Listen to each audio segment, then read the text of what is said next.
चलिए आज वजीर एक्स इसके ताज़ा हालात पर थोड़ी गहराई से बात करते हैं।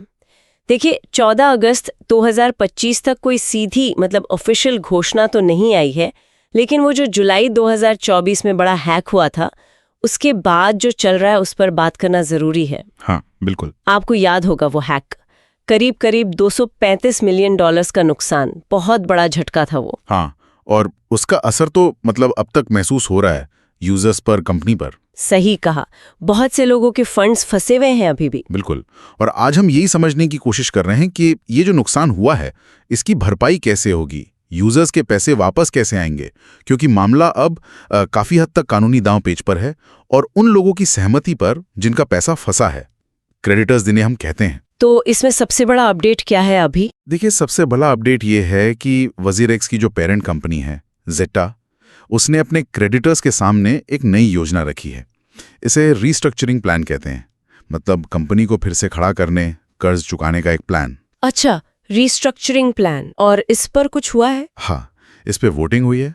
30 जुलाई से 6 अगस्त 2025 के बीच ये वोटिंग पूरी हो चुकी है। ओके, तो अब नतीजों का इंतजार होगा। जी, अब सब निगाहें उन्हीं नतीजों पर हैं। इससे साफ होगा कि क्रेडिटर्स यानी वो लोग या संस्थाएं जिनका पैसा जेटा पर बकाया है, वो इस नए प्लान से कितने सहमत हैं। और ये इसलिए भी खास है क्योंकि याद होगा शायद, सिंगापुर हाई कोर्ट ने जून 2025 में जेटा की ऐसी ही एक पिछली योजना को मंजूरी नहीं दी थी, उसे खारिज कर दिया था। अच्छा, पिछली योजना खारिज क्यों हुई थी? मतलब कोर्ट को क्या दिक्कत थी उसमें? देखिए, कोर्ट का एकदम डिटेल्ड फैसला तो पब्लिक नहीं है, पर आमतौर पर ऐसा तब होता है जब कोर्ट को लगता है कि प्लान शायद सभी क्रेडिटर्स के लिए फेयर नहीं है, या हो सकता है कि उसमें पारदर्शिता की कमी हो, या फिर प्लान कितना सफल होगा इस पर कोर्ट को संदेह हो।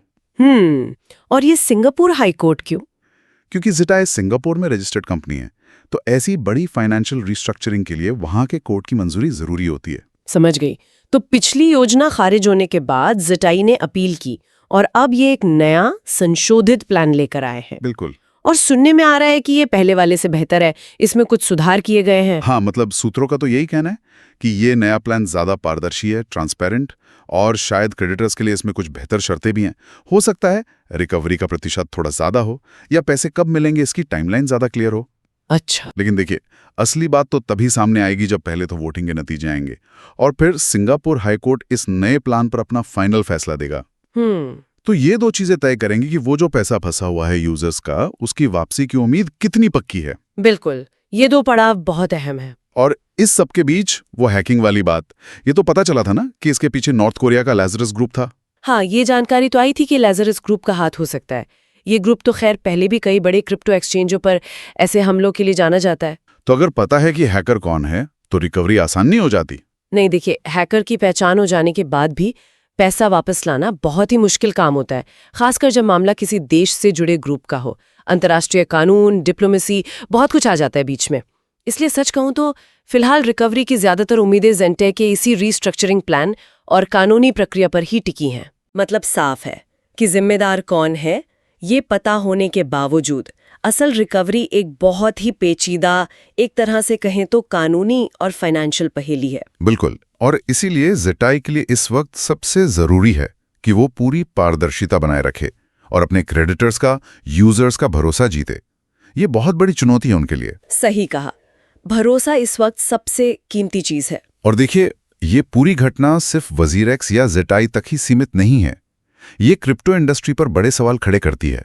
एक्सचेंजों की सुरक्षा कितनी मजबूत है, रेगुलेशन की जरूरत कितनी है, और सबसे जरूरी कि अगर ऐसा संकट आता है तो ग्राहकों के हितों की रक्षा कैसे की जाए।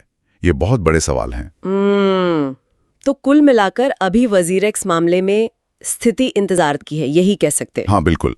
क्रेडिटर्स की वोटिंग के नतीजे क्या रहते हैं और फिर सिंगापुर हाईकोर्ट का अगला कदम क्या होता है, इसी से आगे की तस्वीर साफ होगी। और ये हमें सोचने पर भी मजबूर करता है ना, कि भविष्य में ऐसे बड़े साइबर हमलों को कैसे रोका जाए, या अगर हो ही जाए तो कम से कम प्रभावित यूजर्स को जल्दी और सही तरीके से राहत पहुंचाने के लिए इस पूरी इंडस्ट्री को और रेगुलेटर्स को अपने तौर तरीकों में क्या बड़े बदलाव लाने होंगे। बिल्कुल, ये एक अहम मुद्दा है जिस पर इंडस्ट्री और रेगुलेटर्स दोनों को गंभीरता से सोचने की जरूरत है।